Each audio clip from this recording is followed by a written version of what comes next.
ইচ্ছে করেই মুখ খুলি না, বলতেও সব মানা। সঙ্গীত মঞ্চে যিনি কণ্ঠে জাদু ছড়ান, আজ তিনিই এক রাজনৈতিক ঘোষণায় সামাজিক মাধ্যমে ঝড় তুললেন। জাতীয় নাগরিক পার্টির বিরুদ্ধে সাফ সরে দাঁড়ালেন জনপ্রিয় সঙ্গীত শিল্পী ফারজানা ওয়াহিদ সায়ান। এটিএম আজহারুল ইসলামের খালাস উদযাপন ঘিরে ক্ষুব্ধ হয়ে বুধবার ফেসবুকে বিস্ফোরক স্ট্যাটাস দেন তিনি।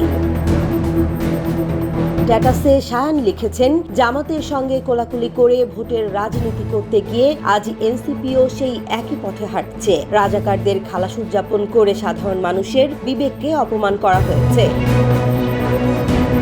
তিনি স্পষ্ট বলেন, আজ থেকে আমি আনুষ্ঠানিকভাবে এনসিপিকে বর্জন করলাম। রাজনীতির প্রতি নিজের নমনীয় অবস্থানের কথা জানিয়ে তিনি লেখেন, আজ যাকে ভালো লাগছে কাল তাকেই ছুঁড়ে ফেলতে দ্বিধা করি না, যদি সেটা মাটির বিরুদ্ধে যায়।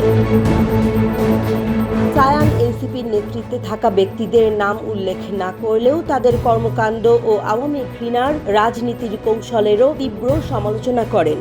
একই সঙ্গে নাদিরা ইয়াসমিনের বদলির প্রতিবাদে দলটির নিশ্চুপ অবস্থান নিয়েও প্রশ্ন তোলেন।